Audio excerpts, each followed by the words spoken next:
അസ്സലാമലൈക്കും വറഹമത്തുള്ള. അപ്പോൾ ബിസ്മില്ലാഹി റഹ്മാനി റഹീം. നമ്മുടെ ജീവിതത്തിൽ ഏറ്റവും പ്രധാനപ്പെട്ട ഒരു കാര്യമാണ് ഹജ്ജ് ഉംറ ചെയ്യാന്നുള്ള കാര്യം. അപ്പോൾ നമുക്ക് ആദ്യമായിട്ട് വേണ്ടത് നമ്മളെ കഅബ പരിചയപ്പെടുക എന്നുള്ളതാണ്. അപ്പോൾ ഇതാണ് നമ്മളെ പരിശുദ്ധമാക്കപ്പെട്ട കഅബ. ഈ കഅബക്ക് 4 മൂലകളാണുള്ളത്.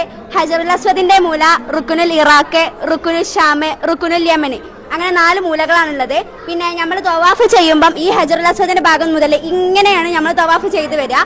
ഇതാണ് തവാഫ് ചെയ്യുന്ന ആളുകൾ. ഈ ബ്ലാക്ക് ഇട്ട സ്ത്രീകളും ഈ വൈറ്റ് ഇട്ട പുരുഷന്മാരുമായിട്ടാണ് നമ്മൾ മഖാമുൽ ഇബ്രാഹിം, അവിടെ വെച്ചിട്ടാണ് ഇബ്രാഹിം നബി റബ്ബന തഖബ്ബൽ മിന്ന ഇന്നക അൻത സമീഉൽ അലീം എന്നുള്ള ദുആ ചെയ്തിട്ടുണ്ടായിരുന്നത്.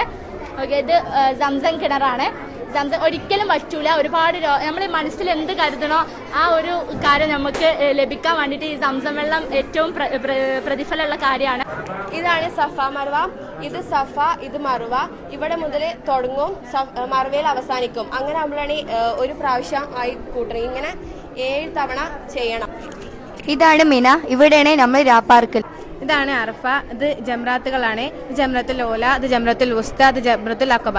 പെരുന്നാൾ ദിവസത്തിലെ ഇതിലേക്കാണ് ജംറത്തുൽ അഖബയിലാണ് കല്ലെറിയല്. ഇത് എറിയാനുള്ള കല്ലുകളാണിത്. മുസ്ദലിഫ.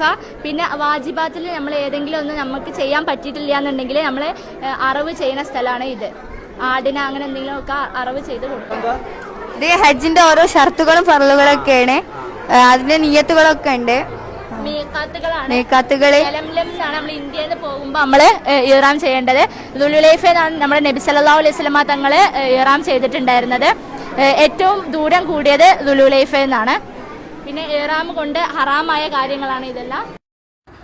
മലപ്പുറം ജില്ലയിലെ കണ്ണമംഗലം പഞ്ചായത്ത് മേമാട്ടുപാറയിലെ ദാറുൽ ഹിക്മ ഹയർ സെക്കൻഡറി മദ്രസയിലെ വിദ്യാർത്ഥികൾ ഒരുക്കിയ മനോഹരമായ എക്സിബിഷനിലെ കാഴ്ചകളാണ് ഇപ്പോൾ നമ്മൾ കണ്ടത്.